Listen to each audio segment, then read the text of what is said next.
اس کی جو ججمنٹ ہے پاکستان کے اندر 3 سال میں آپ ایک مرڈر کرنے والے کو ججمنٹ کلیئر کر کے اس کو سزائے موت دیتے ہیں, بالکل ڈکلیئر کر دیتے ہیں. بلاسفیمی کے کیسز جو سزائے موت کے ہیں ان کو آپ ڈیکیڈ کے لیے لٹکا دیتے ہیں.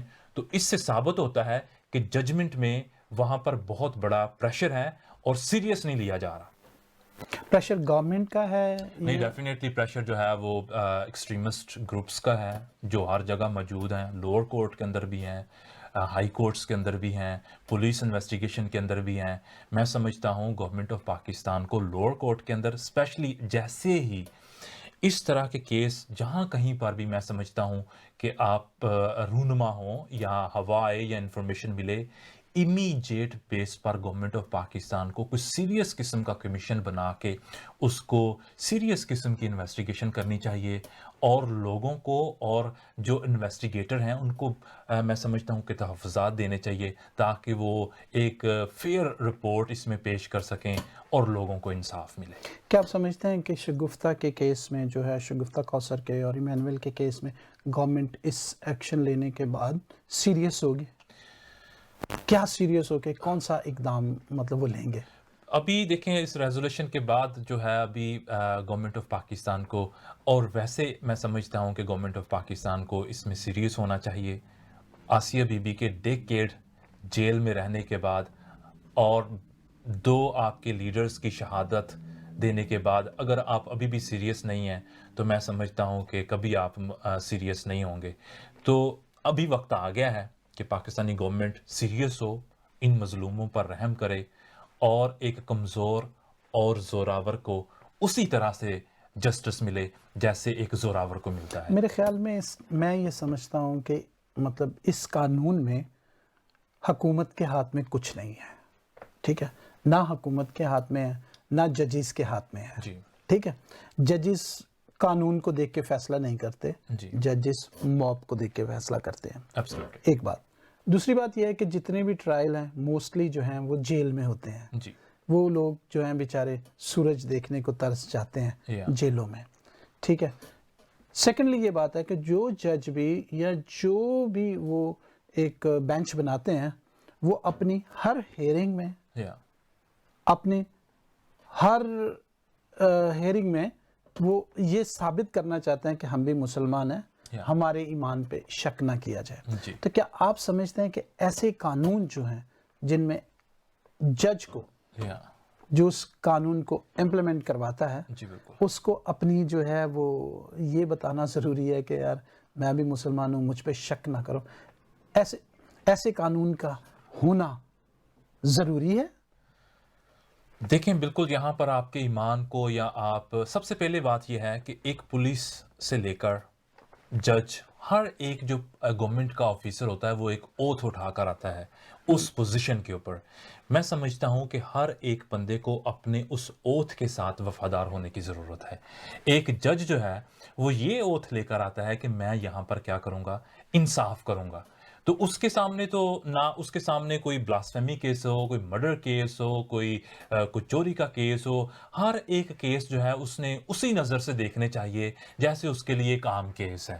تو اس نظر کو سامنے رکھتے ہوئے اگر پاکستان ججمنٹ دیتا ہے, آگے بڑھتا ہے, تو میں سمجھتا ہوں کہ نہ صرف پاکستان کی ججمنٹ بلکہ پاکستان کے ڈیولپ پاکستان اپنے آپ کو ان تمام ماڈرن کنٹری میں شامل کر سکتا ہے جو ہم آج ویسٹرن کنٹریز میں دیکھ رہے ہیں. بہت بہت شکریہ. اگر آپ کچھ ویور سے کہنا چاہتے ہوں یا پاکستان گورنمنٹ سے کوئی ایک ڈیمانڈ رکھنا چاہتے ہوں تو آپ میں کہنا چاہتے ہوں کچھ, تو ڈیمانڈ میری نہیں ہے, میری پاکستانی گورنمنٹ سے جی بالکل درخواست ہے کہ آپ خدارا آپ یہ جو مذہبی قیدی ہیں ان کے کیسز کو آپ سیریس لیں, آپ اس پہ کوئی کمیشن بنائیں, ایسا کمیشن بنائیں جو فیئر ٹرائل کرے اور ایک میں سمجھتا ہوں بہتر طور پر جو ہے ججمنٹ ڈیلیور کر سکیں ججز. ان کو سیکیورٹی, لائرز کو سیکیورٹی دی جائے, پولیس کو ہائی پروفائل لیول پر اس کے آپ کو تعاون کرنے کی ضرورت ہے, اور ان لوگوں کو رہا کرانے کی ضرورت ہے جو مظلوم سالوں سے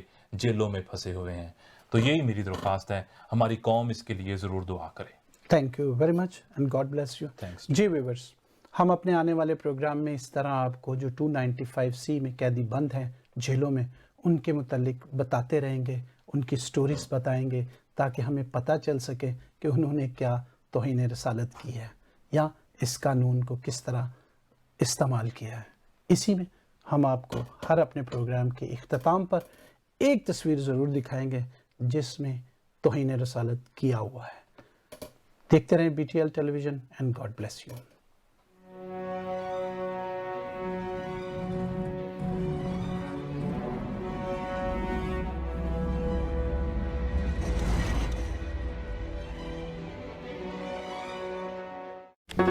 Do not forget to like the video, subscribe BTL TV, and press the bell icon to receive notifications.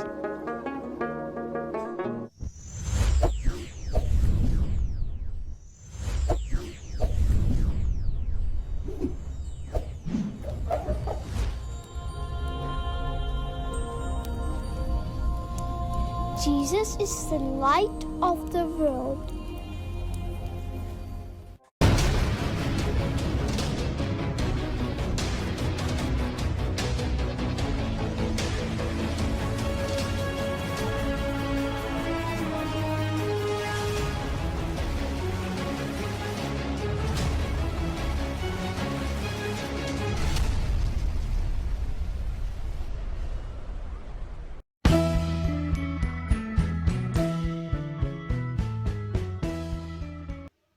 Hi guys, subscribe our channel and play this bell icon so that you can have our latest updates.